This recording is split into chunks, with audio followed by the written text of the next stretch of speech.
Hello everyone, hope you're doing well.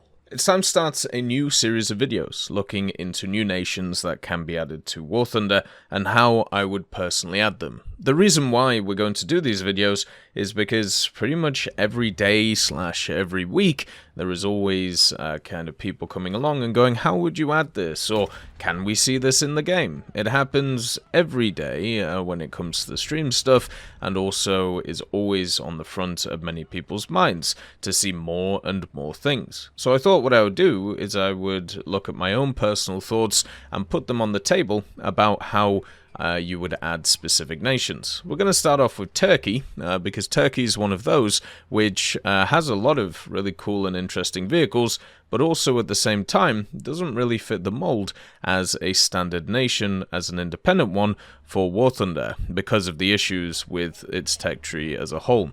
The other thing is, if you are interested in seeing nations in these types of videos, leave them in the comments and I'll get round to them, so we can have a bit of fun and go through how I would personally add them in the game. So with Turkey, you have a massive population which plays War Thunder and also just in general, and they have imported a lot of vehicles with their own specific modifications and also built some of their own, which is pretty cool.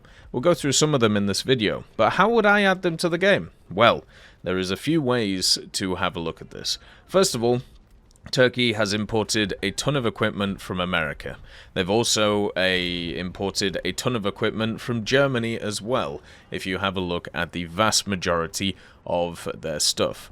So, in fact, because Turkey doesn't really have enough for an independent tech tree in all 4 branches of the game, in my opinion, and also at the same time, some of their vehicles have already been filtered through the areas, such as the M60A and BT, and also the T129, what I would set it up as is a sub-tech tree. Now, sub-tech trees are fantastic. It means that you can bolster a specific nation and also get some pretty unique vehicles in for other nations around the bend. But also, Germany and America don't really need sub-nations. They already are some of the most played nations in the game, and also, at the same time, have access to most of the equipment. Now with Turkey, one of the collaborations that they've had, especially over the previous years and even in these modern times, is with Israel. And you know who does really need some good vehicles and also some different vehicles is probably better to go in? It's Israel. Instead of just having Magax and stuff like that, you could throw in at least some unique stuff. Israel is also in a place where there isn't really a lot of nations you could add to it without causing a lot of animosity. So I think Turkey is one of those which is safer and would also bolster everything around. So that's probably how I would add it. An independent tech tree would work, but it would be in a similar situation to Israel, where would many people play it? I mean, maybe. Turkey has a large population, but the main thing for me is that why not marry the two together to create something which is much more usable for the average player. The first vehicle we're going to look at is the Altay. Now this is a Turkish 4th generation main battle tank. It's basically the first indigenous tank that Turkey has at least started to create since the 1940s, and it's nearly got to the production stage now. And the interesting thing about the Altay is actually I think it gives us a great story about how technical tank designs are nowadays and also how long it takes to procure them. When you actually have a look at its history, the initiative to actually build the Altay, design it, process it and everything was started in the mid-1990s when Turkey decided that they need to create their own kind of indigenous tanks. They couldn't rely on other nations to be able to give them hardware and be able to kind of be self-sufficient on their own stuff. Now, even in that kind of process of becoming self-sufficient, they needed help. So they looked towards the South Koreans, specifically Hyundai Rotem, who were some of the guys behind the K2 Black Panther that we know from South Korea. And with help from them and also many Turkish engineers, they ended up designing the Altay, which has so many modern systems that it took so long to put together. The amount of people who are involved in this is nuts. But once again, it is all Turkish-based, apart from that influence from South Korea. They've decided that a 120mm smoothbore gun is the way to go. It is also an L55, so very similar to the Leopard 2A6 and the Leopard 2A7.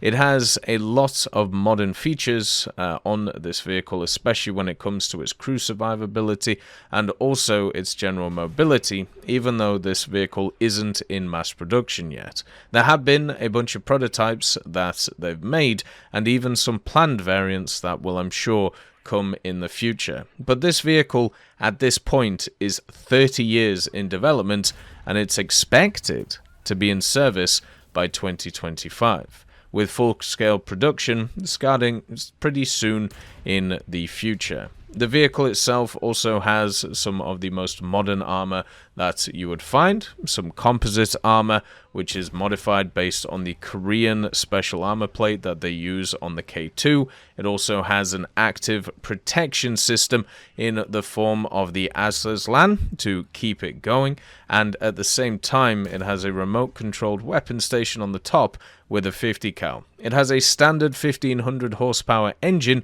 but it is a diesel engine, not a gas turbine, and at the same time it is supposed to go 65 kilometers an hour on road. One of the crazy things to me is, as I said, just looking at the actual pipeline of creating this vehicle and how long it takes nowadays to be able to set this all up.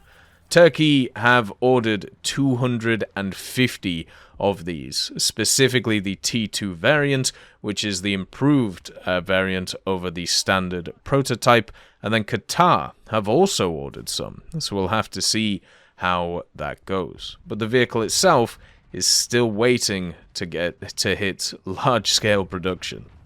And now it's time for the Israeli connection. Israel has a habit of upgrading vehicles. They really love it. They add a ton of armor to them, and they also sometimes change the engine, the gun. They move around a lot of stuff. You can have a look at the Israel Tech Tree game, and you can see this in droves.